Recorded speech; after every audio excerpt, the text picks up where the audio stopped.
Week 18, the finale, the conclusion, whatever you want to call it. We made it! The Stackfest, Underworld Stackfest, brought to you by Player Profiler here on RotoGrinders.com. We were talking a little bit before the show. Matt, I was blessed to be on one of Matt's shows earlier this week, and we briefly touched on this. Week 18 is usually one of my favorite slates, actually, because I'm one of those big sickos, and I thought it would be a pretty good slate for us to go out on here on this show. Given chaos mode. Total chaos, lots of obscure names and random players that theoretically the people thinking like those that do on the show should be able to have fast. Not so fast, Eric. Everybody's playing to win. I was telling Dario before all these even the teams that should be resting guys. We were talking briefly about the Chargers before the show. It seems like they may not go the whole game, but they haven't technically said they're not going to rest. It feels like, Matt, to me, the weirdest kind of final week. I know we haven't had a lot of week 18s, but whether it was old week 17, it feels like one of the weirder ones where we of course have a couple spots where guys are resting, some decently fun backup running backs, but it feels closer to a normal slate than I was expecting for week 18. Yeah. Is that kind of how you're feeling too? Definitely. Yeah, I mean, there's some interesting there's teams that are playing for something in the playoffs, or teams that have been out of it for a long time and they've just been playing on pride and playing for the next contract for weeks, and some of them exceeding expectations. The Rams, the Panthers, the Falcons. Some of these lines you're thinking they're going to be bigger, but no, these teams have been playing spunky last few weeks. Even the Texans, who just got their face beat in by the Jaguars, but for weeks before that, right, they take the Chiefs to overtime. They nearly beat the Cowboys. I hadn't even actually thought about that spin. The Panthers were a really good example of that, where these teams have been out of it. The Browns are kind of playing for next season, right? Well, Jadeveon Clowney is definitely playing for next season. He's gone out the door. But, Deshaun Watson, it's not like they're going to rest him. He needs to play. And these guys that are going to be here next year need to play with Deshaun Watson. So we really have this limited amount of, I wanted the full blown, give me the backup quarterback stacks with, give me some running cool backup quarterbacks that we just don't have, against the Texans. We don't have a lot of that. So it does feel a little bit more like a normal Stackfest show. What do we have, like a Tyrod Taylor? Is that all we got? I think so. And the other thing is, the Colts have packed it in a long time ago. We have Sam Ehlinger as, I think, our top point per dollar projection. Again, he is facing the Texans. That's probably why. It's not a Sam Ehlinger thing. It's the fact that he's facing the Texans. Skylar Thompson. Right, Ritter's been in there already for a couple of weeks. Joe Flacco is our new Week 18 quarterback. Huntley's been playing. All these guys have been playing at quarterback. So we don't have a lot new. We're very familiar. You mean you guys aren't going to play Nathan Peterman? Yeah, it's Peterman. Peterman and Flacco are the two Week 18 substitute quarterbacks. So they're torturing us. That's a bummer. Yeah, Peterman's a bummer. But Dario, what do you think about, I've got obviously your list of games here, and the majority of them are at a minimum one team really playing for something on one side, right? Mm-hmm. Is there any, from a macro view before we dive into the first game, is there anything you're kind of just that stuck out to you about this week in terms of, could be motivational, could be, one motivational team against a maybe non-motivational team? We got a couple of those. Just any kind of macro trend that you've had hanging over your head this week? I think that's definitely the biggest one. Kind of hinted at it. Usually when I'm looking at the games for this show, it's there's games where they're exciting on both offenses of the ball. We see it as a pretty balanced game. Has a total that's at least 46 at the lowest, but usually we like to see 48, 50. But this week it's a lot of low 40s over-unders and really one-sided games that are, giving teams the highest implied point totals. We have the Bills on the list. We have the Eagles on the list. We have the Niners and the Bengals on the list. These are all teams that, I don't know how many runbacks we're going to talk about today, because I think a lot of these games you're stacking just purely one side of it. So I think you kind of hit the nail on the head with that point. I didn't see on your list. I didn't see my Cowboys. I think that they're a lot of implied points there. Motivation wise, I don't know what, I guess they're hoping the Eagles lose in order to have any shot at winning the division, but I think they're pretty locked in as the 5 seed. My guess is if at halftime the Eagles are up 2 touchdowns and you're Mike McCarthy, why aren't you pulling your starters too? That one's definitely tricky. That one's probably trickier than we can talk about some of these. We're going to dive into these games, but we could probably talk about a couple of these. Like Cooper Rush has been good though, and that is true. I would mean, imagine good, Rush for the second half. not good, but like good for enough. A backup quarterback, good. Like not quite Jacoby Brissett, but like almost. If he comes in and you have Dalton Schultz or something, and assuming I think the concern is like, well, that now CeeDee's not going to play also, right? I think that would be the concern. Perfect week to get Jalen Tolbert some snaps, for Christ's sake. The kid's been inactive all year, but I think he's on so many Cowboys, of my best ball teams. Yeah, my God, what a disaster. Him and Alberto have been hanging out all year on the inactive list. The Chargers are another one that I think we should just briefly touch on, as opposed to a game stack, as a team who is a little bit similar to Dallas, except, technically, right, Dallas doesn't know. They think going into their game they have a chance to get the bye. Now they would need the Giants backups to beat the full strength Eagles, which is probably not gonna happen. I think should be factored into that probability. But the Chargers are like they're not getting a bye. They're not winning the division. They can move up a seed or something. Yeah. All the scenarios are kind of crazy, but generally speaking, they're pretty locked in. But they haven't said that they're like resting guys. Do you have any thoughts on the Chargers, Dario? So I'm pretty sure that the way it works for the Chargers is if the Ravens lose, the Chargers will be locked in as the 5 seed. So at that point, they would have nothing to play for. And if the Ravens win, then the Chargers have to win in order to stay the 5 seed. And keep in mind, the 5 seed is a pretty big advantage over the 6 seed in the AFC, because the 6 seed is going to have to travel to play one of like Buffalo or Cincinnati likely, and the 5 seed is going to have to play at Jacksonville or Tennessee, which are not bad teams, but not nearly as scary. So I think that if the Ravens win in the morning, then the Chargers definitely are going to need to take care of business against the Broncos, but the Ravens are also 9.5-point underdogs. That's the problem.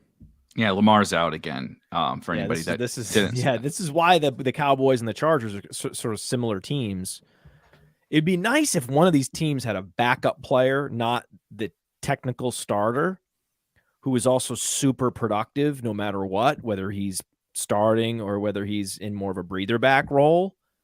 It's almost, who could that be? Does it rhyme with Pony Tollard? Oh, that's right. It's almost like that guy's an amazing option this week. And I can also see a good week for Josh Palmer in there in 3 receiver sets, but then also as maybe the number 1 receiver in the 4th quarter.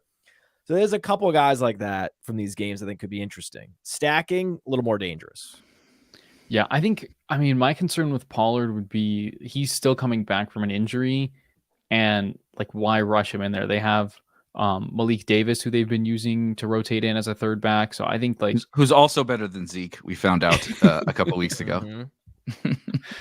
So yeah, I think that I'd still be probably a little bit cautious with Pollard, especially since his DFS salary is still through the roof.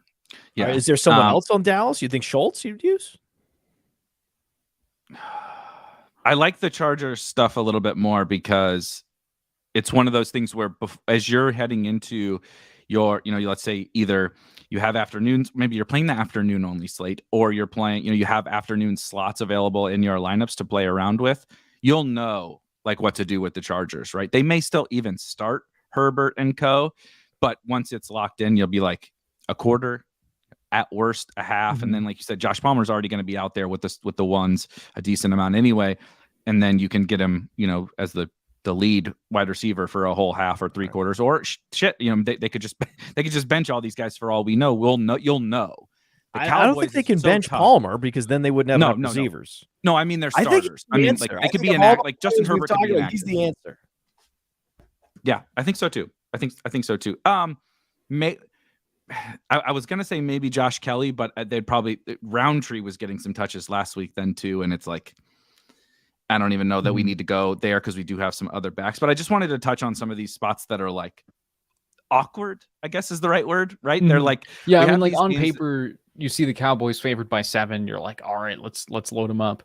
But I think that like the way things are probably going to play out is the Eagles are going to be up big on the Giants backups, and Mike McCarthy's going to be like, it's like, take a seat, Tony. We need you next week. Damn it.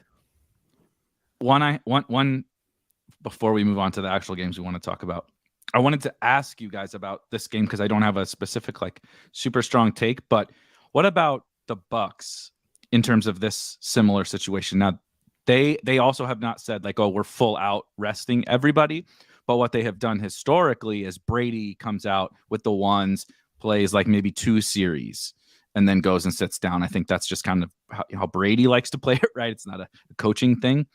And so if they come out and do that, they are playing the Falcons, which is a pretty good matchup. The Falcons, maybe or maybe not have good run backs. London, maybe Algier, something like that. Are there any Bucks that you might be interested in? Again, or if you disagree, maybe the Bucks are going to play. Is there anyone like Tony Pollard on the Bucks? I mean, he's not as good. Didn't we just talk about these two as a comparison the other day? I think on our show, the Motivation Show. Yeah. Rashad, I think this might have been where I was thinking about it because I was like, these guys are in similar situations in Week 18. But I think that the Buccaneers would be less likely to feel like we can't risk getting Rashad White injured. We don't want him to get a hip pointer. Lenny won't play, but I don't think they feel that way about Rashad. Exactly. I think they feel like Rashad can just go and play the whole second half. I mean, he's a rookie, and Tony Pollard's in his like third year. Totally different. He's third. Yeah. So Pollard's definitely earned his dues, but I think Rashad White, go get the reps, young guy. Yeah, I think that's a good play this week. I think that about covers it for these other games that were, I thought, at least like appealing, right? We wanted to just touch the Cowboys, the Chargers, and then the Bucks. Because isn't Russell Gage essentially like a worse version of Josh Palmer? So why? Who cares? Scotty Miller, I guess, but like Scotty Miller catching passes from Kyle Trask doesn't sound very fun to me. Rashad White is 5.4K on DraftKings. I think that the running backs. Josh Palmer. I don't know that I want to touch those Chargers running backs. I think I like your point on Palmer, and it also could be more people on the Chargers if like they decide at the last minute, hey, we are actually going to rest some guys, right? But not a ton from those. So let's dive in to some of the games where we actually are pretty excited about multiple players from one side. First one being Bills and Patriots. Pretty clear here why the Bills are an appealing option. A, they're the Bills. B, they're one of the teams that's going all out to win. They're going to try to still get the 1 seed. And if anybody has motivation, if you want to, play that motivational card, there probably hasn't been a greater motivation in the history of the NFL than the Buffalo Bills this week. I think in terms of price, sometimes they are a difficult team to afford because Josh Allen is very frequently the highest priced quarterback, if not always the highest priced quarterback. And, Diggs is expensive. Gabe used to be expensive, etc. I don't really think pricing is a concern. I think what's nice about our game stack conversation this week is it can be largely just who the hell's going to score the most points because we can jam them in, right? There's going to be cheap options that open up for us to afford these guys. So Dario, where are you headed first? Is it as simple as I really want the Allen Diggs, or how are you thinking about the Bills? Yeah, I think that you kind of like, I do want to play this like a typical Bills stacking week with Allen throwing like 2 of Knox and Diggs and Gabe Davis, of course. And then I think that James Cook is really intriguing this week. He's still pretty cheap. I think he's like a little bit below 5K Singletary still. Yep. So I think that, like, those are all interesting options to me. And like you said, I think that the Bills have everything to play for emotionally. But as far as the 1 seed goes, they will know by the end of the day Saturday whether they have a chance at the 1 seed, because the Chiefs play the Raiders on Saturday. Oh, you're right. The Chiefs take care of business, and the Bills will. I think the Bills and Bengals still can kind of like are jockeying for the 2 seed and potentially hosting a game between the two of them in the divisional round. Like, I think there's still I think the Bills might have to win in order to stay the 2 seed and avoid dropping to the 3, however. So I mean I think that there's plenty for them to play for. Trying to double check that I'm pretty confident the Bills will be At full strength, full capacity, full effort. Even if the Chiefs clinch the number 1 seed with a win on Saturday, the Bills will still want the number 2 seed and can lose it in a loss with a Bengals win. So, and like you said, they obviously can win it even if the Bengals lose, but they play at the same time. So definitely no rest concerns for the Bills. I definitely want to hit some more on the Bills, but we're going to pass this to Matt for, if we're going to get into the obscure plays. What Patriots, if any, would you be interested in running your Tyquan Bills? Thornton in there? Oh, there we go. Now we're talking. You want some Tyquan? Why not Tyquan Thornton? Isn't Tyquan Thornton wasn't he built in the lab for GPPs? Oh yeah. Oh yeah. I think that's your guy, man. That's all I need to know. But I do have questions though about Diggs. What happened, man? Because I have Diggs in a lot of leagues, and before week 17, it was not what I wanted, right? Mm-hmm. So we're still it's been since the last time they faced New England that Stephon Diggs has scored more than 10 fantasy points. That was in November. It's just saying. It's also tough. Just to piggyback, he had the monster game against the Titans at the beginning of the season. For an 8K plus wide receiver on both sites, 7,900 on DraftKings, 8,400 on Fanduel. Maybe on the Fanduel price is a little bit more fair, but I don't know, man. I need me a little more juice than Stephon Diggs has been providing this year. Like, there's good games, but like I can pay 5,800 and get a lot of these 21-point games. He has been very difficult for me to click, and I don't even think it's all Diggs. Actually, I think Josh Allen has been a little bit poor throwing the ball and really taking his head down when he sees the rush pretty quickly. But have you noticed this too? Yeah, oh yeah. Diggs I was putting it out there. You could tell I was a little bit tentative because I'm just saying. And so thank you for backing me up on this, Eric. He's been really disappointing, and a couple times, same as you, on a couple of my best season long or best ball teams, I had Diggs, and I'll never forget. It was it 2 weeks ago or anyway? Obviously it wasn't this past week, but 2 weeks ago, 3 weeks ago, he gets a blitz look, right? Josh Allen. Sorry for the people who don't like the hand in the dirt stuff, but he gets it. Literally, everyone's at the line of scrimmage, man to man, one deep safety. Diggs is 1-on-1. They do blitz. And Diggs beats his guy down the sideline. Like, this is the dream. You're like, holy shit, they just gifted me a 70-yard touchdown to Stephon Diggs situation. Throw it to him. He's your superstar against one-on-one coverage. He just took his head down and ran off to the right like a 16-year-old high school quarterback when they see the blitz. And it was frustrating. So I have a little bit of concerns about the Bills just kind of overall, and I think Diggs is the one who it hurts the most because he does, at his price and everything, need a lot of volume and need this production. Whereas Allen can still run. Gabe, it takes one catch, right? Knocks the tight end. Cook, it does. Cook and Singletary, it doesn't matter. So I just have some Diggs concerns. I mean, Josh Allen's yards per game, throwing out the last game. Just look at weeks 11 through 16 in the second half.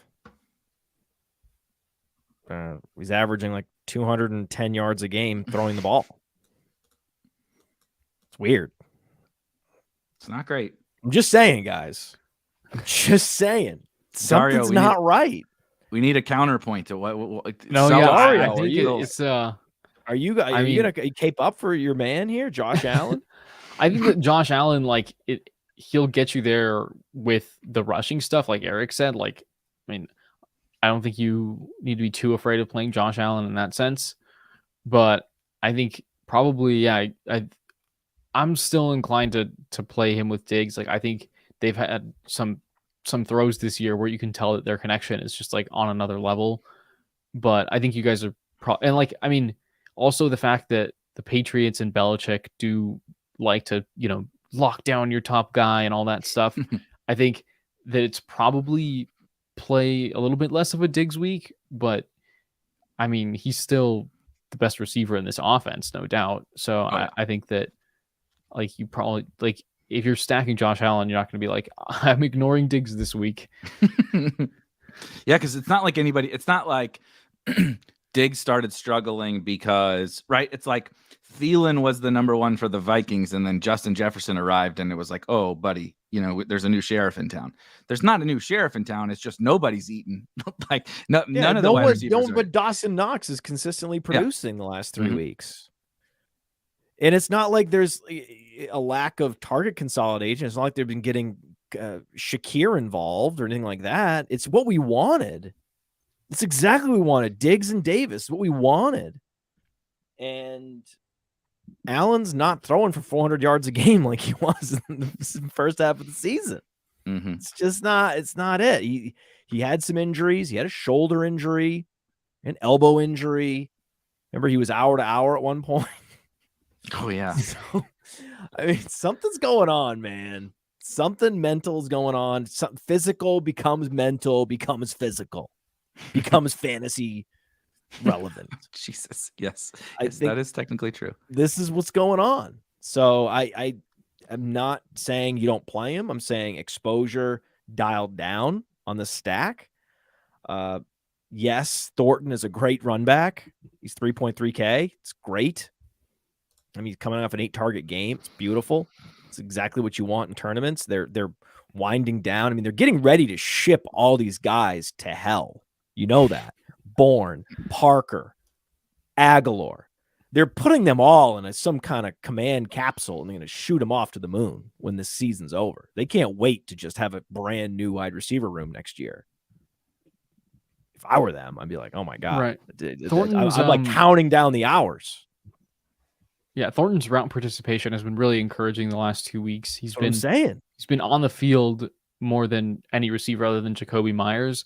Like there was that massive Kendrick Bourne game out of left field, but even in that game, Tyquan Thornton ran more routes 2 weeks ago. So I think, yeah, I love the Thornton run back there too. And keep in mind the Patriots do have something to play for as well. Like I don't know if they're win and in, but I think if they win and the Dolphins lose, they're in, and the Dolphins are starting Skylar Thompson. So there's a lot of the AFC 7 seed is kind of in a weird spot because you have like the Dolphins, the Patriots, or the Steelers, just like all kind of, well, it's a mess. Deserving. The new show we have, the Juice betting show on Player Profile. I was talking to Ahan and Shervan last night, and Dolphins are now a 3-point favorite against the Jets. Yeah, Flacco's in now. Yeah. So it moved from like -2 to -3 with Flacco, as if Flacco's a big downgrade. I don't even consider him a downgrade. It's not like Mike. You guys like, since when is Mike White this like franchise caliber court? Get out of here. I feel confident in my pro Mike White stance before having seen the betting market back me, even though I never felt less confident than watching Mike White on Sunday, because holy shit, he was terrible. He looked shaky. Like it's almost like that's who Mike White is. The Cinderella glass slipper smashing in front of our face. Isn't he the typical backup quarterback though? Like actually he's an NFL level backup quarterback. Yeah. Competent enough to come in and like in the right situation make some throws. But then, like you said, the Cinderella thing, everybody now thinks, oh my God, right? He's the guy, right? Like people did this with Minshew and Hurts last year. It was like they wanted the best Minshew example over Hurts. Is the team we were just talking about, the Patriots. They had this guy. Remember, there were legitimate questions in New England about whether Mac Jones was going to be permanently benched. I also like Bailey Zappi, to be clear. I want to put that on the record. Remember the zapping? It's all zapping. Dario, that was beautiful. He came up with that catchphrase. That was great. But the bottom line is, I can't figure that line out. I was like, if there's a lot of bets I like this week, just incidentally, and Jets +3, you gotta love that. So that's another part of it. It's like I think that the Patriots are going to be looking at this game and going all out, because they're like, listen, Dolphins are losing, baby. Yeah, definitely. And to wrap on kind of what Dario was saying, the Patriots clinched the wild card with a win. but obviously I don't think they're relying necessarily. They want to, have some outs in case they lose to, the best team in the NFL. They still have an outside shot at a wild card spot. If they lose, the Dolphins lose, the Steelers lose, and the Jaguars win. So they'll kind of know, but obviously that doesn't, for DFS purposes, they'll be playing to win regardless. But they do have an outside shot. Let's move on to a game where I definitely don't have any questions personally about the old wide receiver one on this team. I might have some questions elsewhere, but the Minnesota Vikings face the Chicago Bears, the Nathan Peterman led Chicago Bears, no Justin Fields this week. And the Bears defense is still really, really, really, really bad.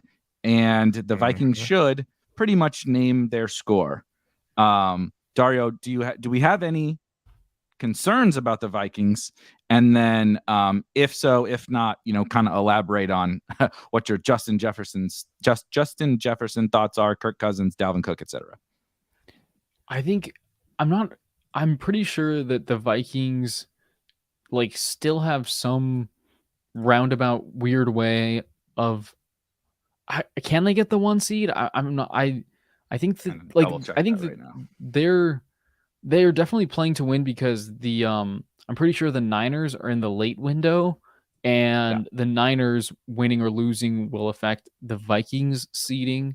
So I think the Vikings are far from locked in between 2 and 3. And possibly 1. I don't remember if they can still get the 1, like I said. But, Justin Jefferson is less than 200 yards away from Calvin Johnson's record. Obviously, last game with only 15 yards put a big dent in that single-season record chase. But, like we just said, the Bears' defense is Swiss cheese. And if Jefferson tells, O'Connell and Kirk Cousins, hey, I'm going after the record today. Just throw me the ball 15 times. We could see that happen. Kevin O'Connell was quoted as saying, just in relation to the team in this game, not to Justin Jefferson, I think it would probably be more subtle than just sitting starters, knowing that the 2 seed is still available for us. So that means to me, we're going to Dalvin's going to sit a couple extra series for Madison, right? Maybe Jefferson doesn't play 100% of snaps, things like that, as opposed, especially once it gets out of hand. But assuming it gets out of hand, if this one doesn't get out of hand, God, the Vikings are already fraudulent. This would really be it's only a plus 7.5 line. Against Justin Fields couldn't keep it within 35 of the Lions last week, and now it's Nathan Peterman. If the Lions don't just stomp these guys, but Matt, do you have it just shifted to plus 5.5? Look, just as we were talking. How is this possible? Is somebody sitting? I don't know if someone's sitting. I think that Vegas must be getting information that is not publicly available at this time about potential scenarios of guys not playing the full game in Minnesota. And to be fair to anyone not watching this live, or if you are watching this live, this is about the time when all the news starts piling in. So there may be something that drops while we are, especially in week 18, while we are recording, and certainly thereafter. So, if Justin Jefferson gets ruled out, you can disregard a lot of this. But Matt, what do you think about this one? I imagine you don't have the same concerns with Justin Jefferson, but do you have any Vikings concerns at all, given they have motivation, but it's not maybe as strong as some other spots? It's not even as strong as the Bills. I'm telling you, man, this line is so weird. 5.5. If you asked me, I would have thought it would be more likely to be 10.5 than 5.5. Yeah, agreed. I'm not understanding it. This makes me feel very weird and nervous about what's going on here. So I know we want, it's just tough, man. With Cousins, you got to double stack him. It's very tricky. And Irv Smith is coming back. Oh, shut your mouth. Who was in the Cody's in the dang chat asking about min price Irv Smith. I don't think I want to play min price. We don't we had to try to talk Matt into playing Jamar Chase off of an injury. I don't think I can play Irv Smith off of 3 months away from football. Can we play all just? We can't play the receivers we want, the elite receivers, plus also play Josh Palmer and KJ Osborne, all those guys. I mean, KJ Osborne is going to play no matter what. He's going to be out there no matter what. I could be sold on KJ Osborne. This is the Josh Palmer corollary. These are the guys that we know are going to be out there the whole game, either in the number 3 capacity or in the fourth quarter in the number 1 capacity.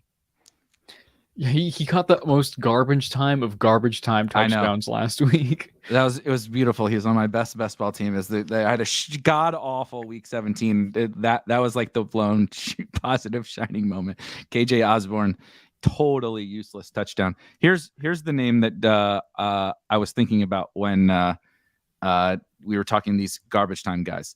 When they got to garbage time last week, it was not Jalen Reagor that was out there playing. It was Jalen Nailor that was out there playing. And he was balling against the Packers. I know it's 3 catches for 89 yards. It was in a quarter, basically. And every time you looked up during garbage time, this dude was catching a 30-yard pass. Oh, yeah. And he was a reasonable. I'll let you guys elaborate. I obviously watched him at Michigan State and stuff, but I thought he was a reasonable prospect as a wide receiver, kind of deep threat-ish, which made sense, catching some deep balls. He was the one guy I wanted to touch on here. And it was, honestly, I'll admit, if he hadn't been out there doing it last week in garbage time, I wouldn't have thought about it. But if this game is going to get some of that garbage time, I mean, this is the guy.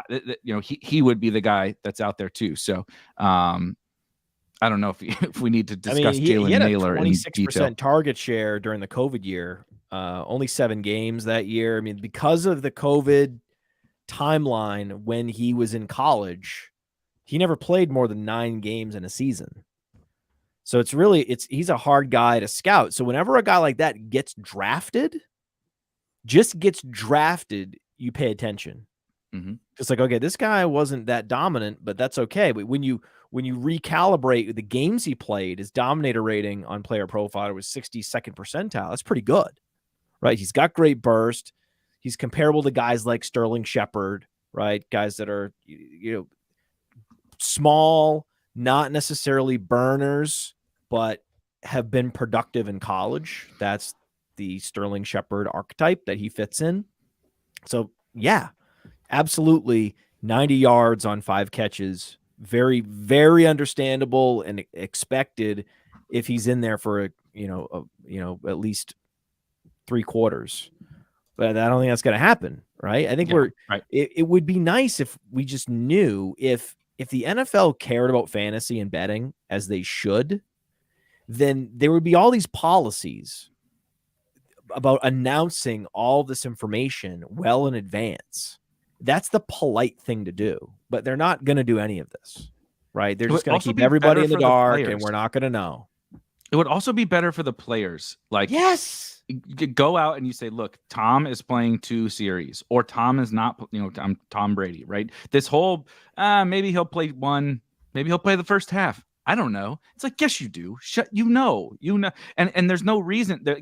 They use the competitive advantage thing during the course of the season. Remember when Lovey wouldn't joke when Lovey wouldn't say who was starting between Brandon Allen and Davis Mills because he didn't want to give the other team. They were like playing I forget who they're playing, like a really good team, and he's like, he didn't want to give away who the quarterback was, for the competitive advantage. I'm like, that's obviously nonsense, but at least I could say, okay, it's a meaningful game, regular season or whatever. Week 18, it's like everyone knows it doesn't mean anything. Like, let the young players know how much they're going to play ahead of time. And then like you said, let the revenue driving forces of your whole damn sport. Yeah, it undergirds the whole sport, dude. Jesus. I mean, there are some interesting potential options, down the board at quarterback. Sam Howell was a tactical scrambler in college. Desmond Ridder and Tyrod Taylor. So there are some interesting, not Sam Ehlinger. Okay. Jeez, not Sam Ehlinger. Remember Sam Ehlinger chalk week? Yeah, that was a good week. Remember that one? That one, Zay Jones chalk week. We've had some fun chalk weeks that were pretty comical. Yes, but that's a different ball game. You get down to Ritter, that Ritter's kind of an interesting guy, right? Mm-hmm. So it's just a lot harder to play our game, right? The game we play for the first 17 weeks of the season is we find these games, we stack them up, and we profit, right? Because we know we're getting leverage with these correlations, and it's money well spent. You have to dial down the correlation, don't you? Isn't this more of a value game where you're going to have more minimal correlation this week because you really can only single stack? And even when you're single stacking one side of a game, yes, we have Tyquan Thornton's a great gift, right? 3.3K, perfect run back. That's actually the presence of Tyquan Thornton actually makes Josh Allen a lot more attractive to me than he would otherwise be, given his struggles. But some of these other games, you don't even have that. It's so tricky. Like the Bears, get out of here. What are you going to do? You're going to Cole Kmet. You're not playing any Giants against the Eagles this week. That's what I was. It's crazy. Like Cody's out here touting Valus, Uncle Valus Jones, and I just it's tough. Richie James has been good. Let's talk about that game though, because I do want to talk. Well, obviously I want to talk the Eagle side because I think we need to talk about Hurts, and how we feel about him, coming back for this game. What does that mean for him or anyone's fantasy relevance? Last week was an abject failure for the Eagles. My goodness. I mean, they should have this 1 seed locked away a long time ago, but how much money do you think Minshew lost? A lot of money. Minshew lost a lot of very millions of dollars on lifetime earnings. I mean, it was Musk and Minshew lost the most money. Sounds like I don't know. Law firm. SBF has to be up there too. SBF, I think that was a couple weeks earlier. The law firm of Musk and Minshew. I like this. That's it. I love it, man. A lot of money gone. But seriously, I mean, he probably would have got a really hefty bridge QB contract. I don't know if he's signed for next year, so I don't want to speak too out of turn. But I mean, everybody, there's like 12 good quarterbacks in the whole NFL. Everybody has been so excited for Gardner Minshew. It's like, dude, just don't screw up. And that's what he did against Dallas. Like, okay, didn't screw up. Then went out against the Saints and looked like Mike White did. Except Mike White doesn't have AJ Brown and Devonta Smith and Dallas Goedert and everything. It was really bad. But this week, week 18 GPPs, Jalen Hurts is back. Thank God. Thank God. Gets the Giants probably a lot of backups on defense. The Eagles are playing to win, so they should theoretically score as many points as they would like, but you would have to assume, similar to the Vikings thing, if they get out ahead, there's no real reason to push it too hard, right? We're up by 30 in the third quarter. We don't need to be, running Jalen Hurts type of things. We probably don't even need to be running Miles Sanders, although I'm not sure they give a shit about Miles Sanders. I wouldn't overthink this one. He's been off for weeks, and they're going to be looking at another off week. So play him. Get him sharp.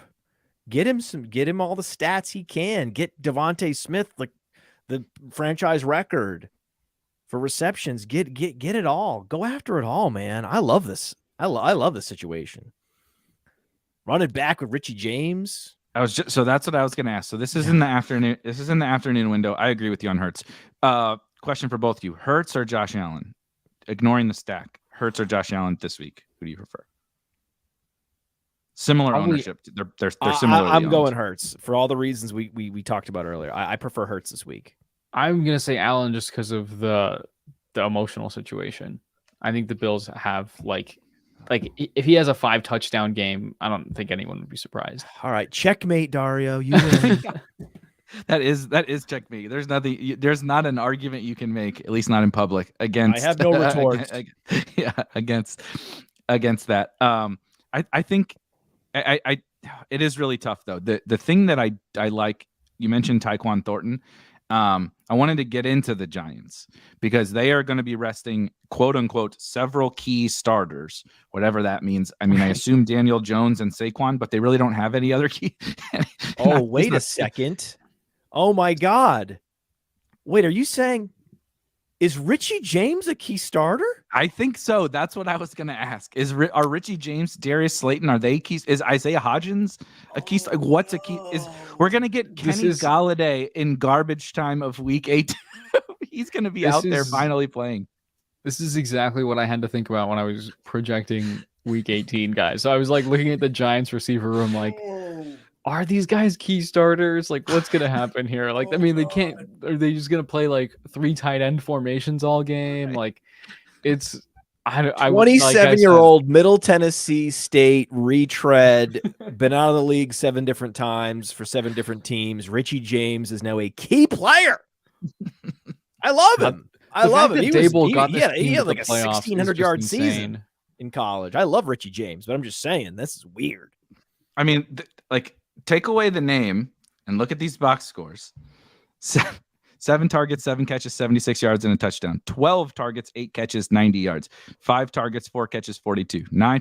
This is better than Stephon Diggs' game log.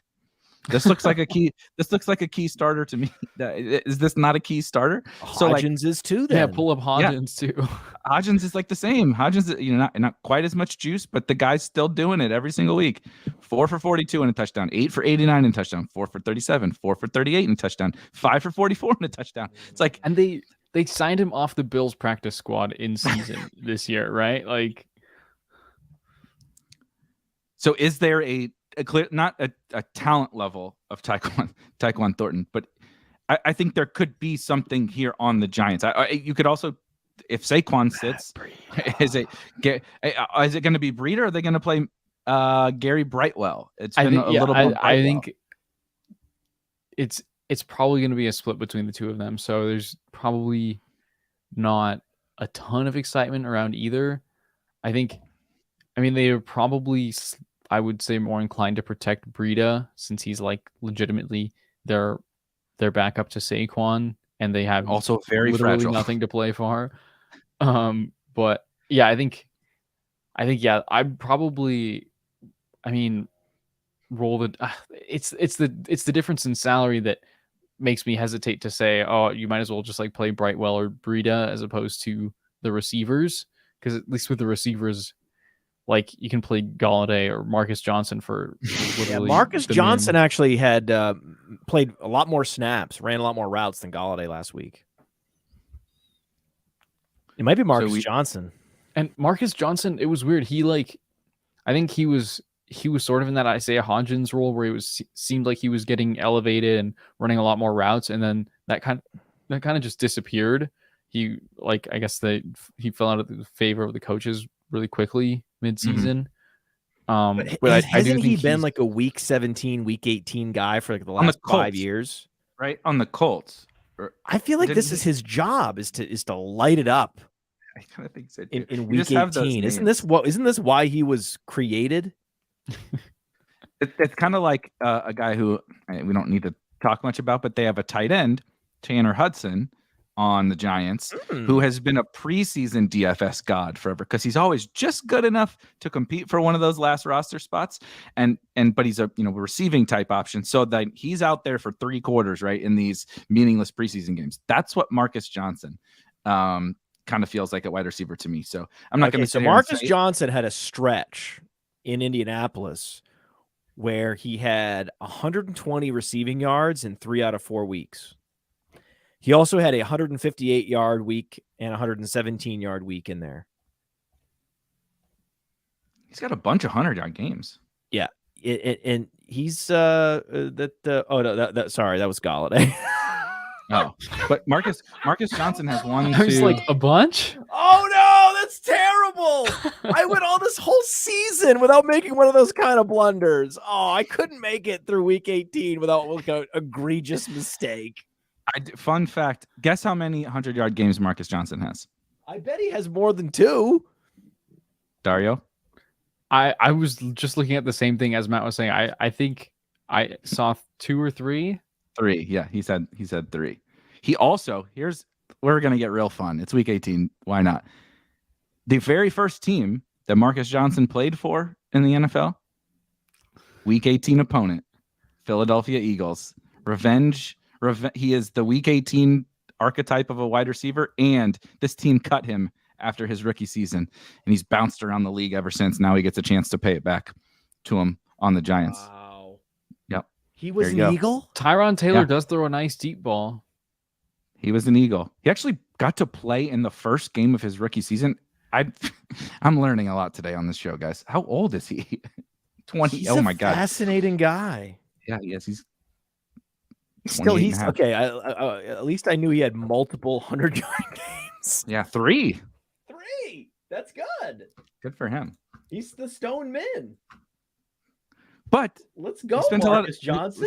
Spent a lot of time on Marcus Johnson, but I think to your point, it's interesting to dive into some of these run back type guys because you know what's going to happen right in roster construction and ownership is our conversations about playing Jalen Hurts to AJB or Allen to Diggs. That's not profound. Everybody's like, are you interested in Jalen Hurts? Yes. Mm-hmm. But then when you get down to the value stuff, it's always going to be like the new shiny toy, right? Okay, Jonathan Williams, everybody just jams Jonathan Williams because Brian Robinson and Antonio Gibson are out, or everybody just, which I'm not sure that I would do necessarily this week. But anyway, there's all those value guys that are going to be the new thing, right? The sure backup that's playing. And talking about Marcus Johnson and talking about Tyquan Thornton and those kind of guys, I think that's the biggest leverage point of this slate this week, as opposed to our normal, let's maybe find a game stack that's a little different. Are we sure though that I'd like to get into the head of the coaches in New York. I feel like they might think that Slayton is like their number one and that they'd be fine playing Hodgins and James or one of them for the full game. I would bet Hodgins plays more than I would bet the other two. Yeah. I think I wish we knew. I wish it was more clear, right? Because clearly we know like where KJ Osborne sits, even though KJ Osborne's technically better at this point than Thielen. That's not how the coaches view them. Mm-hmm. Same thing with Josh Palmer. If we just knew who they think of as their top two receivers are, that would be really helpful. But when you look at their performances the last month, you can't distinguish these three guys.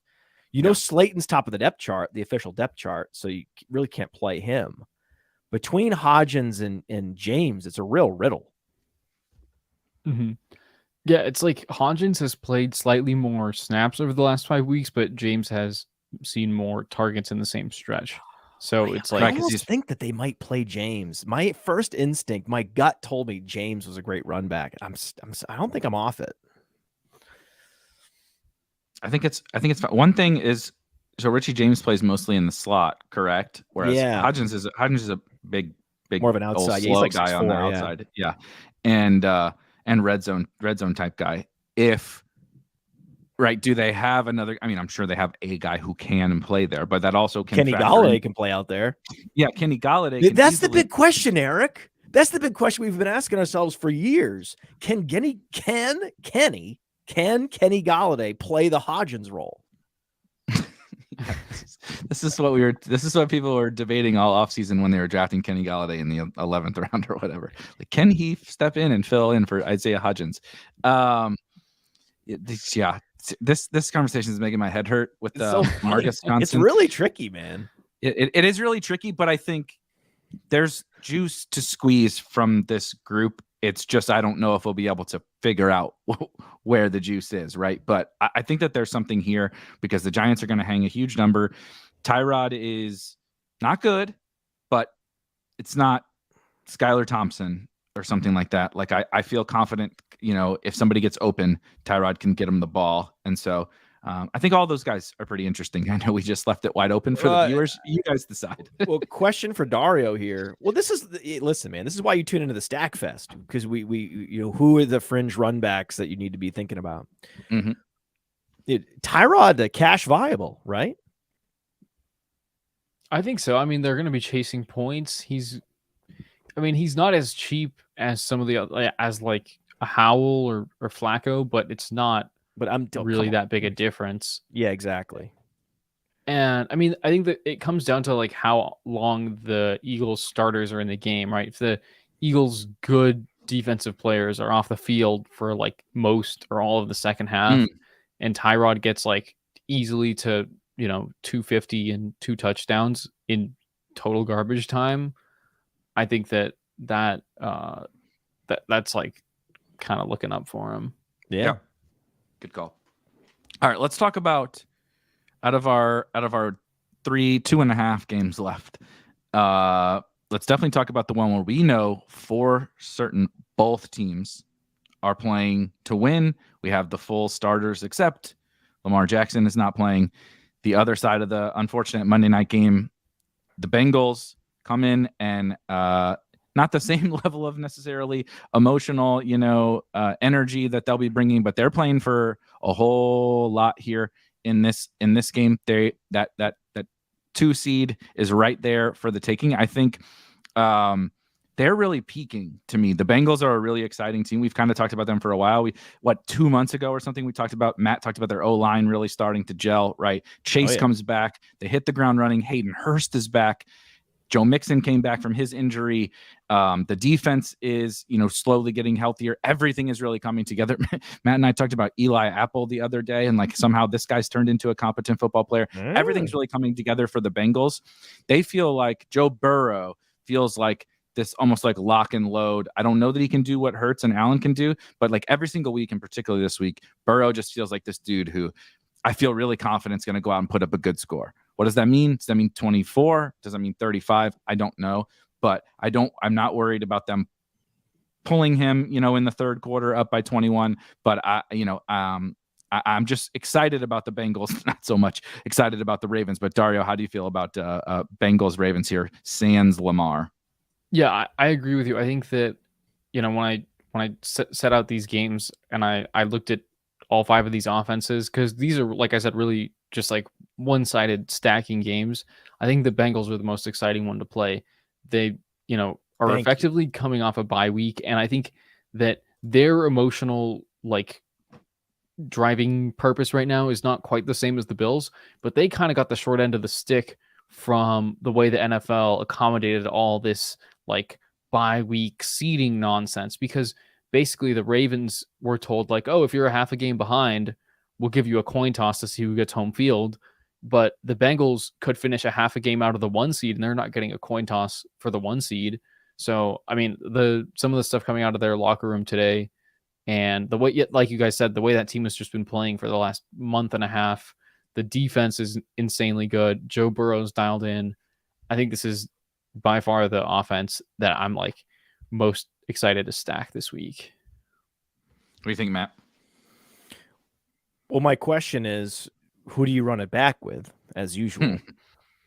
And I J.K. Dobbins finally got to 50% snap share last week. Hit it right on the nose. So he's been going up 35%. I mean, the yardage has been driven by big plays. So you can't look at that, but you look at the snap share, 35, 38, 45, 50. He's getting healthier. He's looking better. He's explosive. He can get you the 100-yard bonus. He can get you a touchdown. He can put up 20 fantasy points. So he's an option.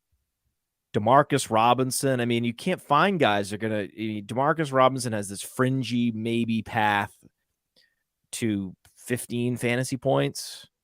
And then you've got Mark Andrews. It's just that, Huntley can't deliver the football. That's why Andrews not even he's priced below Kittle, below Hawkinson, and no one's surprised.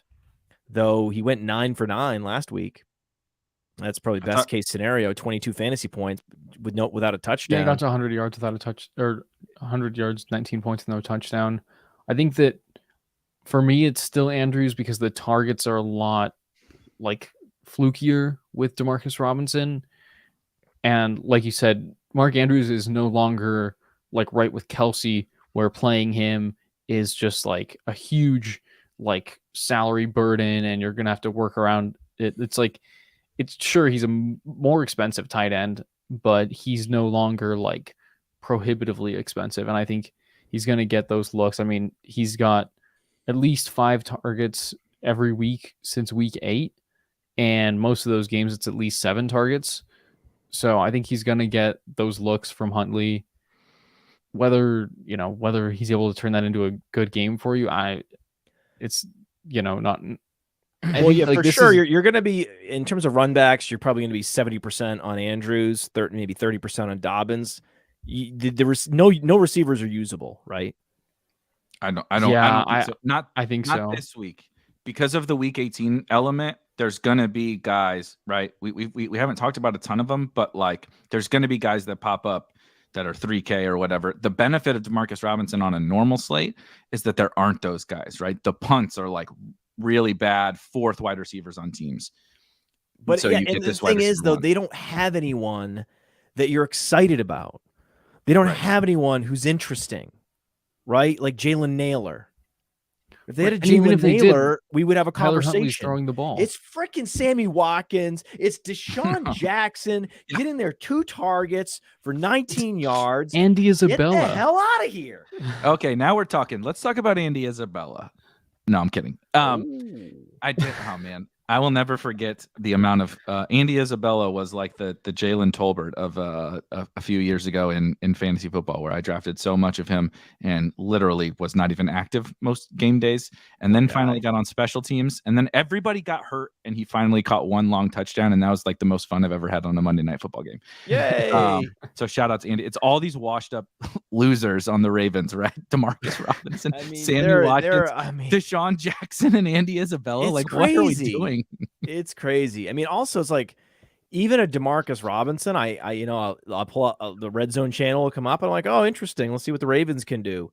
Demarcus Robinson drop in the back of the end zone. It's like, bro, you'd only get so many opportunities. If you can't drop that, what the hell? What is your value if you're not squeezing that football? Jesus. Yeah, he was so good playing with Patrick Mahomes. Come on, he couldn't even do anything with Patrick Mahomes. He's going to produce with Tyler Huntley and Anthony Brown. It's not good.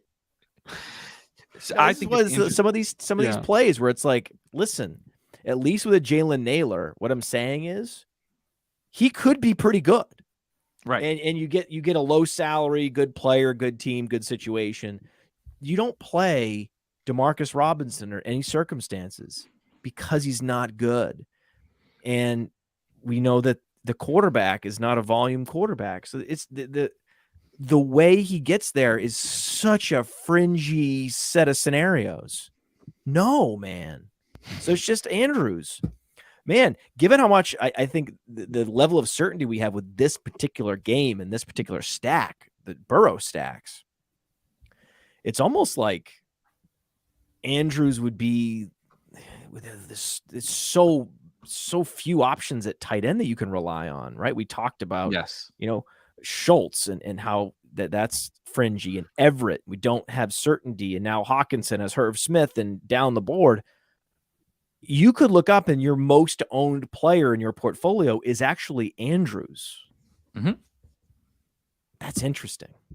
I think so too. The positional thing is huge this week. I think, as Dario said, the prices come down so much. I mean, 5,400 is not cheap, still necessarily for a tight end, but you're not paying those Kelley prices anymore. It's not that much of a cost prohibitive slate relative to some other slates.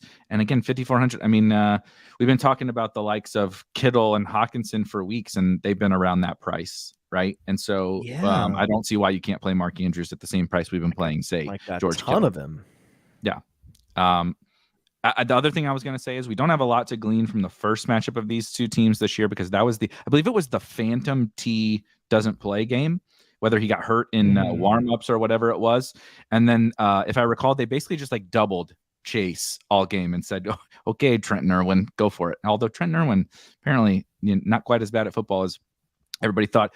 But if you recall, when the Ravens defense really got banged up last season, a little bit different situation. Chase just went absolutely bonkers, and as did Burrow in this spot. And so I think that it's just a generally good matchup, I think, for the way that the Bengals play offense. If Burrow gets man, he doesn't make the mistake I was talking about earlier that Allen did with Diggs. He's like, it's one-on-one to Chase. Guess who's getting the ball? I'm giving him a shot to do it, right? He'll do it with T, etc. So I just these guys are like old reliable to me, and I think Andrews kind of becomes that old reliable tight end to me, and we can make whatever work with those guys in it. One last thing on these, Do you have a preference between Chase, T? Are you double stacking him, Dario? Any Boyd? Boyd came out hot, had a touchdown the other night. And then Hayden Hurst, if you're not going to use Andrews. Just anything extra in this game? I think that, looking at these ownership numbers, it's funny because I don't think they've come through yet on our player pages for some reason. So this is my first look at your guys' projected ownership. But yeah, a lot of things, player props, a lot of stuff is in flux right now. Mm-hmm. But I think that, looking at that gap in ownership, I think you have to love playing T. Higgins.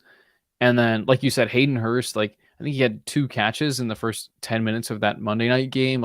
He seems to be back and involved.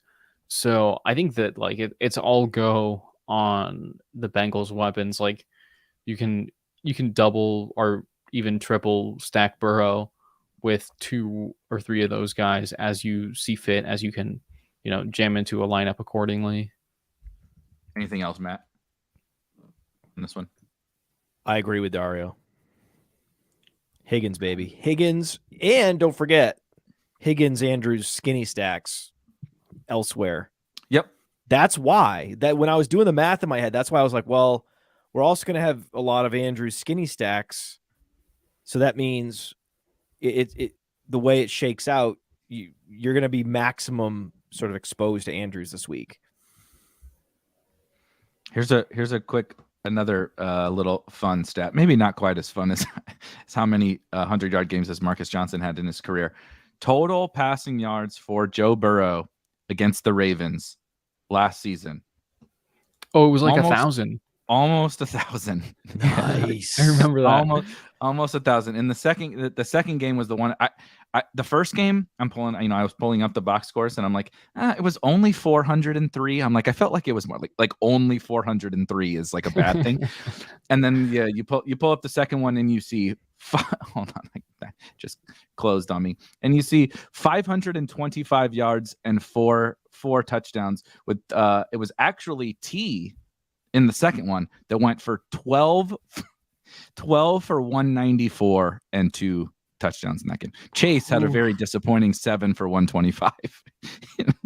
Just a casual 125 yards. So yeah, pretty into the Bengals here. Let's talk about. Hold on, real quick, just so you know, weather in Cincinnati, 40 degrees with 5-mile-an-hour winds. Okay, don't do that.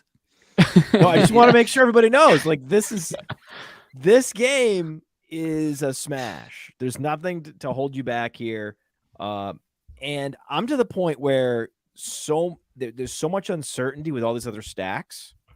I was trying to think back through the weeks if there was another stack or another quarterback, just say Burrow stacks, where you'd be your ownership would be more skewed, right? So not only would Andrews be the most heavily owned player in your portfolio, but also that Burrow, you'd be more exposed to Burrow as a percentage of if you were max entering to a large field tournament than any other stack in any other week of the season. It's a good question. Yeah, I don't think that's unreasonable. No, I just don't. I know there were a few weeks where we absolutely loved like Mahomes that week, right? Right. But there was typically at least 2 other stacks we really liked. This is a rare scenario where it's like this stack is so far above the others, both in terms of upside and certainty. And one thing I really like say even if you're like playing 10 teams or like 20 max, right? Like DraftKings will have like the $4 20 max and different stuff like that. But even if you're 150ing or any form of multi-entry, the really cool thing about going all in on a Bengals stack is you do kind of have like some bases you would like to cover, right? T versus Chase is the most obvious one. It's like, I don't want to have all T. I don't want to have all Chase. I want mostly Andrews, like you said, but I want a little Dobbins, right? I want a little Hurst. And then in that case, maybe then I want a little Hurst, right? I want a sprinkle of Boyd, whatever.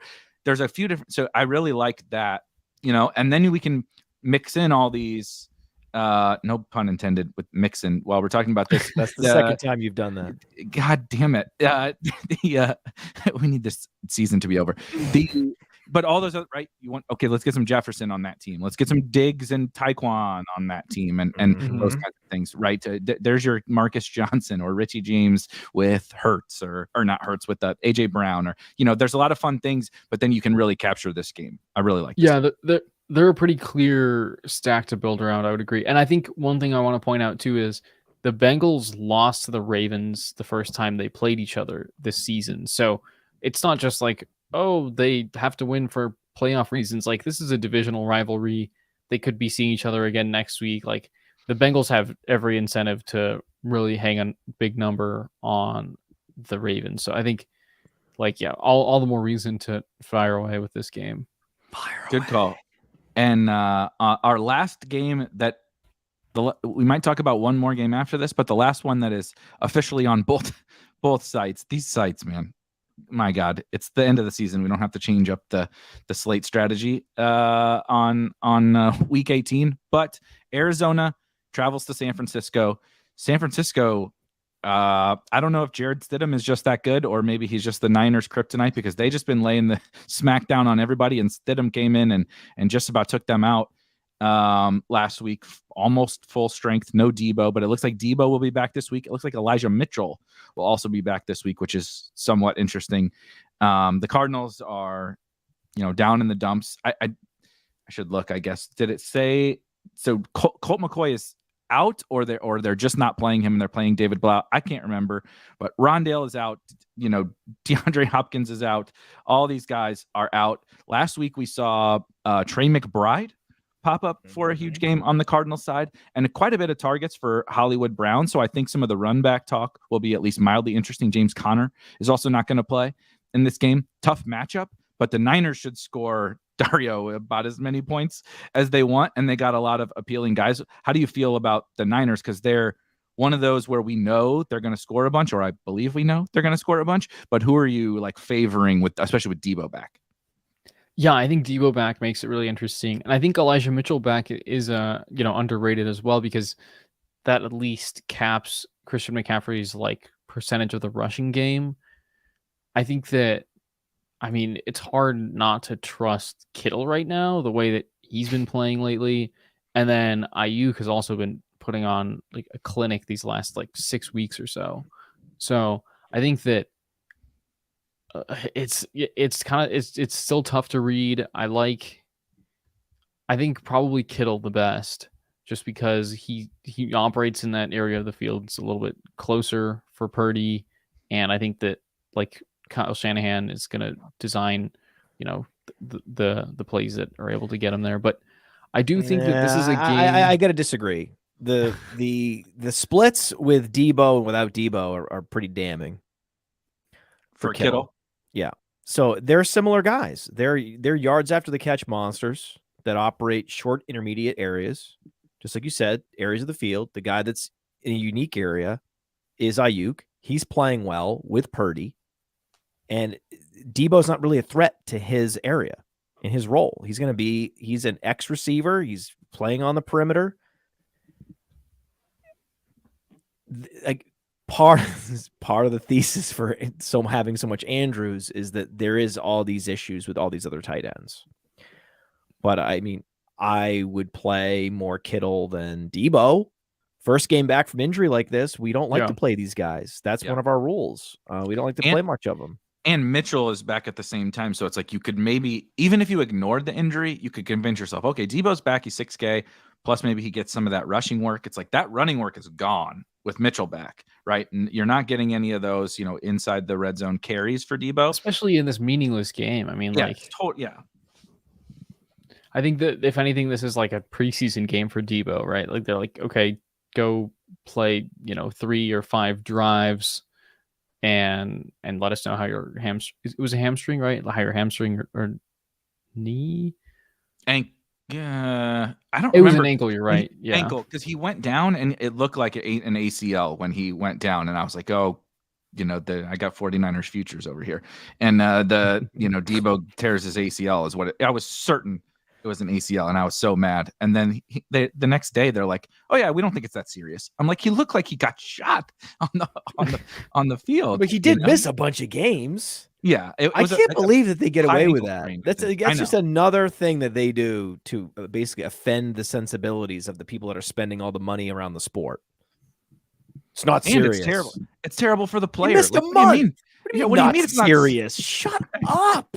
Yeah, exactly. Shut your mouth. Speaking of the passing attack, though, here, I think it was before the show, Dario mentioned, if you would, I believe you said something like, if you'd like to get funky, you could play some Brock Purdy stacks. Are you going to play any Brock Purdy stacks? And if so, what's your favorite way? Are you for sure doubling him or just singling him? What's your kind of preference on the Purdy side of things? I think you can play him. I think that, there's really it's these four guys that we're looking at, right? McCaffrey, Ayuk, Kittle, and then do you trust Debo in this game?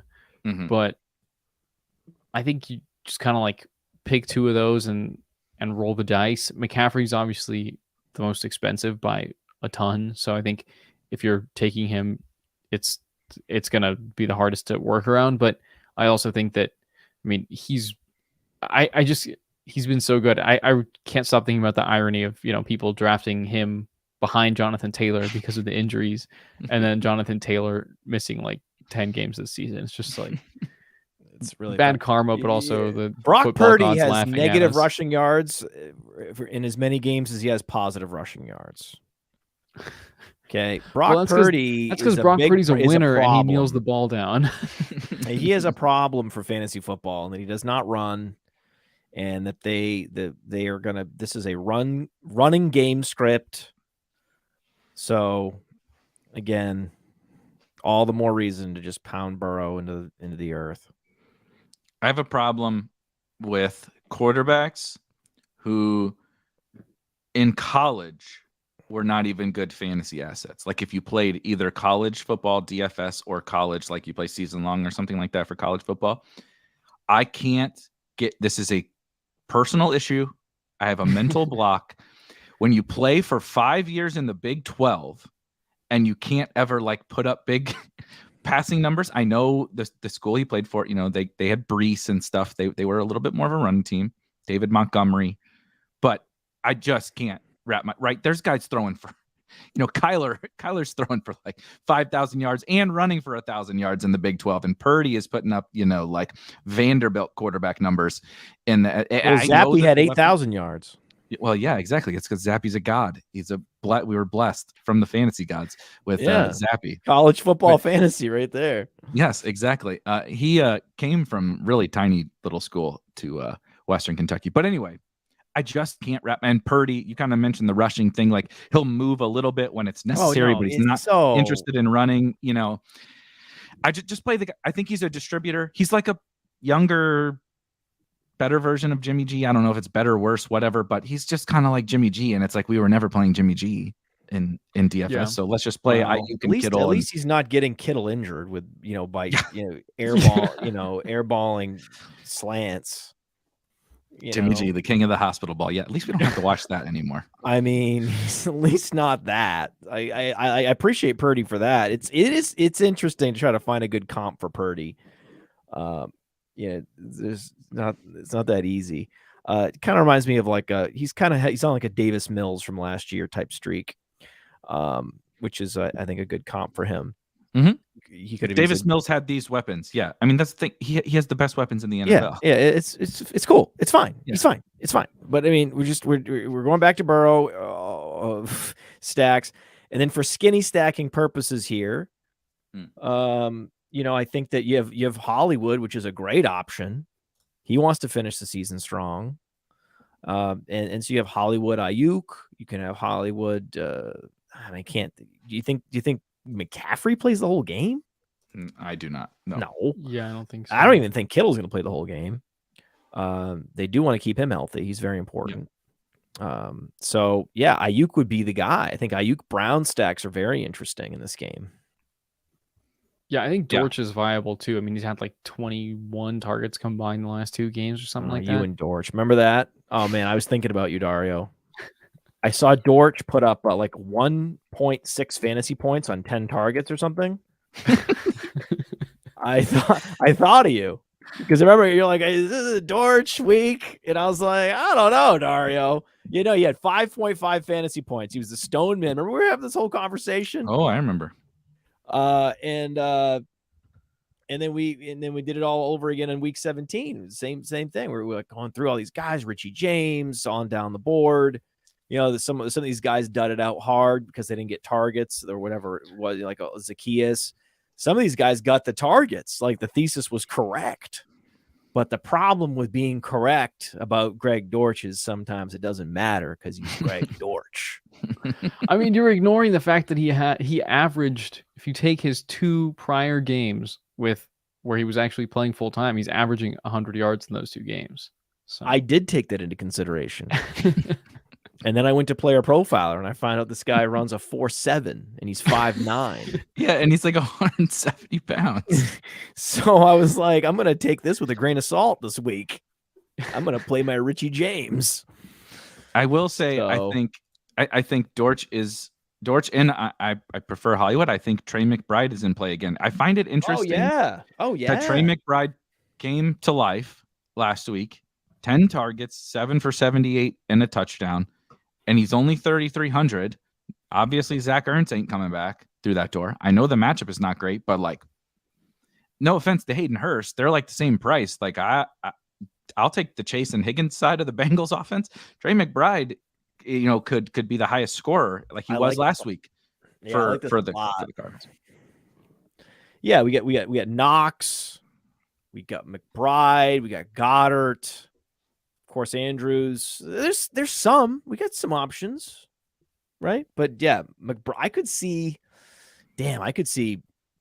McBride being your second most exposed tight end, just because it's so clear. Like the targets are consolidated. I don't count Dortch as like a factor in like whether or not the ball's gonna go to McBride or not. Sorry, Dario. Again, but it really went to 3 guys.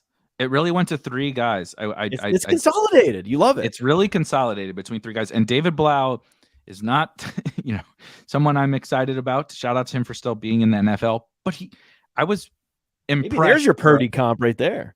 It probably is. If Purdy were on the Lions 2 years ago, he would have been David Blau. I think David Blau threw for more yards in college than probably. We're gonna find that out. But I think it's people that follow college football think that don't follow college. They actually think Purdy's good.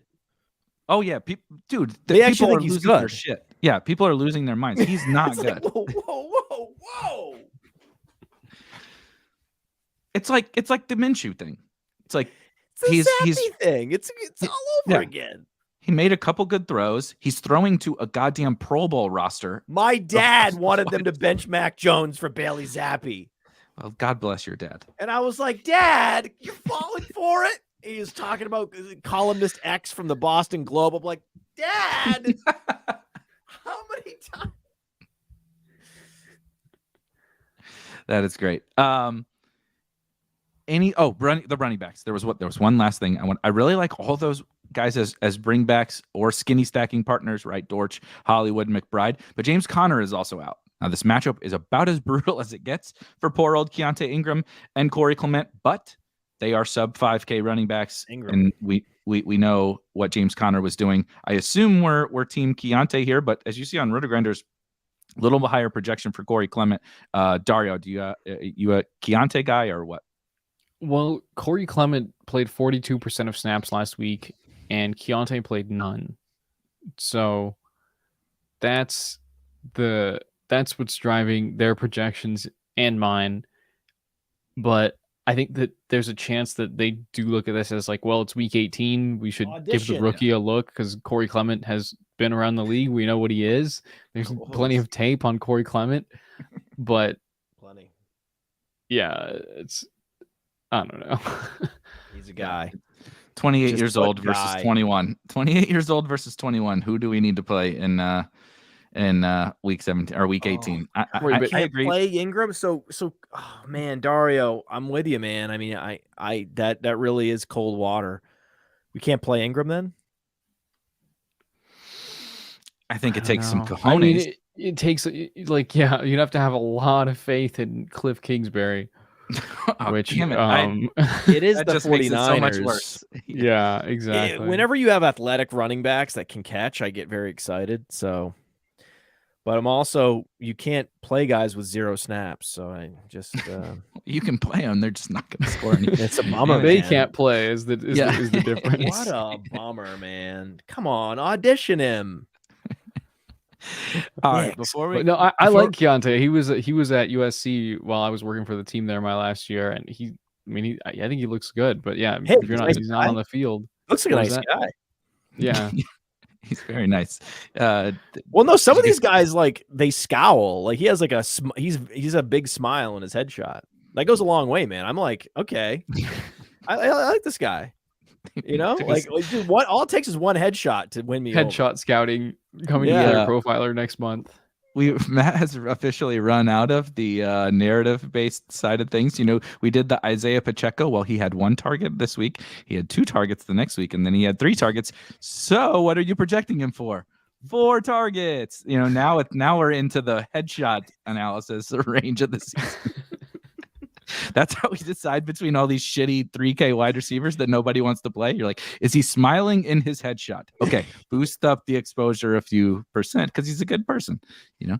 Not only is the show over, the season's over for us. It Yes. seems like we've reached the end of all takes. I do want to really, really quickly hit the Packers and the Lions, which might have been the game we spent the most time on if it were actually on both sites to play. I just want to really quick hit each of you guys high level thoughts on Packers Lions. First, I guess I'll cover. It's possible the Lions will know that they may not have anything to play for by this game. Correct? That is correct. The Packers need to win regardless. The Lions may need to win, so it could be like one of the games of the year. It also could be, who knows. My take, before I kick it to you guys, is I can't possibly imagine a coach, someone like Dan Campbell, preparing the troops all week for, you know, the game of their season, and then even if they find out that they're not playing for anything, backing off. I personally can't see that, you know, so I just think it's wheels up if you want to play this game. Thank you for saying straight. that. I wanted to make sure that was said. Like that. I feel the same way. Whether the Seahawks win or not before doesn't matter at all, because you have the guy that's like, all I care about is you guys. It's all I think about, man. It's all I dream about. It's just you guys, man. Don't you understand how much I love you guys? If you think they're not going to play for that, come on, man. They're going to be 100%. And they can knock the Packers out of the playoffs. They don't like the Packers. Like, you know that he's got 2 pregame speeches prepared right now. This exact moment already. It's like, you had a great season. You know, we're not playing for our own playoff berth, but God damn it, if I don't want to knock out those damn pack, you know, Aaron we Rodgers don't care about this game. draft pick because we already have the Rams one that's top 10. So go ahead and win. That's right. There's so many good points we're making here. But there? Let's say St. Brown, baby. Yeah, let's say it's straight up. St. Brown gets inside, right? Alexander is mostly outside, but Alexander can't match up with both Chark and Williams at the same time. He's not 2 people, right? Yep. So Chark's definitely going to get opportunities to get away from Alexander. St. Brown's going to be away from Alexander most of the game. So I'm going right back to Chark and St. Brown, baby. And then just watch Williams score 3 touchdowns. DeAndre Swift finally broke through for us last week. I think if it wasn't for the fact that Justin Jackson is coming back this week, I'd be a lot more excited to play him, because I think Justin Jackson comes back. He'll probably get like a third of the snaps, a third of the carries, a couple targets there. So I think it's kind of hard to get a read on that Lions backfield once again. I'm with you on St. Brown and Chark. And I think that from the Packers side, you can probably play any of Lazard and Dobbs and Watson, probably in the order of Watson, Lazard, Dobbs. So the opposite that I said initially. I also want to throw out, it's 2 things. I am happy to be Charlie Brown with the football, Lucy with the football, with DeAndre Swift. Anytime, like, it's always fool's gold. But anytime I see something, I'm like, look, if that wasn't a blowout last week, he would have played X amount of snaps. He would have, it was only because of the blowout. And I do believe that. But also, like you said, he's probably just still going to play, 40% of the snaps. But I think, again, in a must-win game, he's their best player. Get in there, man. He was getting a lot of the work right. He's the guy who sat down once it got out of hand. Jamal actually didn't. And so I think it's possible that Swift could be a real difference maker. Again, this game is on FanDuel, or if you're playing Showdown or whatever. And then actually here's a good example of the double running back skinny stack that we've talked a lot about. Don't really like either of these quarterbacks. DeAndre Swift's best skill set is that of a pass catcher, as is Aaron Jones. Both are, half Jones, Swift. Oh, I love it. Eric. Great. Yes. We can't end this season of this show without bringing together one of our favorite little unique pairings. Swift Aaron Jones is kind of probably one of my favorite little skinny stacks. We should tell him, Dario, that we were so flummoxed by the Packers and the inability to pick anybody on that offense as a run back option last week. We finally settled on Tonyan. Finally got the Tonyan touchdown. Well, we talked about him for is exactly what we're talking. Remember how much we're going to talk about Marcus Johnson? That was us last week with Tonyan. Just want to get Eric up to speed on that. Right. But I thought I remembered our takeaway being gross toward Tonyan, and then of course he delivered the touchdown. No. Go back to the tape. No, go back to the tape. When we talked about the whole scenario where you can go all these weeks without a touchdown, but if he's running the routes and he's running more routes than Mercedes Lewis, it's eventually going to happen. Yeah. Come on, Dario. I don't remember how much we love Tonyan. Shame. He did get to 4 targets last week in a blowout in which they did not throw very much. Did get the touchdown, 3 catches for 52 yards and a touchdown, 62% of snaps, obviously probably a little bit skewed by, they won 41-17, and 7 of those Vikings points were at the very end. And Tonyan was the lead scorer with 41 points scored, and Aaron Rodgers failed again to get to 20 fantasy points. Yeah, shocker, Aaron Rodgers. But I think Tonyan, we like to get into the obscure, and this game is definitely obscure because it's not even on DraftKings. Tonyan seems pretty cool to me. Like, this game has a bunch of guys I think that are pretty darn interesting for tournaments. Like, if I were winning a tournament heading into right, because FanDuel included this in their main GPPs, right? I guess as they couldn't figure out the scheduling stuff. Typical FanDuel. All the Packers and Lions are like, I would not want to head in without exposure to this game. Let's just say, like, even if I was sitting in first, I would not feel good because this game looks like, no matter what, right? Even the Lions aren't playing for something. A lot of juice in this game, all the way down to the big. And it's the highest total on the slate too. It's like, oh yeah, when you look at the odds this weekend, it's not even close. This game is like by far the most explosive. Yeah, Swift Tonyan, baby. Love it. All right, for the final time of the season until the 2023 season kicks off, we have to wrap up the show with the conviction take that is going to win tournaments. This feels way tougher. I'm always like while I'm speaking, trying to think about what mine is going to be. And holy cow, this week 18 feels really tough. But Dario, you kick us off. What is the one thing that people need to have in their tournament lineups to win in the final regular season week of 2022/2023? Well, I mean, since I got to go first, I think I'll take the easy one off the board. And that is, of course, Joe Burrow and the Bengals stacks. God, I mean, damn it. It's like I was like, I knew we were all thinking it because there's not much else that we were excited about in this slate, and I think like everything is pointing in the right direction for Burrow. You can play Chase, Higgins, Boyd, Hurst, play 2 or 3 out of those 4 guys, and just roll with it. Like they're in a good matchup. They're clicking on all cylinders. And yeah, that's it for Burrow. I am going to double down on Tyrod Taylor. There we go. Okay. And I think that you could do Tyrod Taylor as this week's Justin Fields. You could do inverted stacks. You could do Taylor with Devontae Smith, like Taylor, Devontae Smith, Goddard, for example. It'd be just fine. So that's an interesting option. I think what you're going to find, though, is from that game, we talked about the Higgins-Andrews double stacks, the Higgins-Andrews skinny stacks, excuse me. So I think you're going to do a lot of skinny stacking where they're going to take two guys from the same game, but, with a lot of Burrow, and then you're sprinkling in some of these interesting options otherwise, where the guy has mobility, the guy is going to be playing, maybe getting some garbage time. When we actually took a step back, Taylor checks a lot of boxes. And we've done the inverted stack thing successfully with Fields.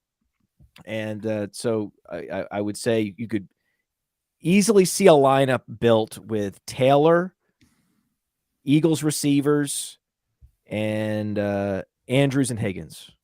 And then you fill in the rest with what we've said. But I think that would be an interesting construction that is you could even use it in cash. I love it. And then I'm going to add in kind of filling the gaps between what both of these two filled out the majority of your lineup, except the tight end position. I'm going to give you have two tight ends. You don't need to worry about the rest of the slate. Mark Andrews and Trey McBride. X everybody else out.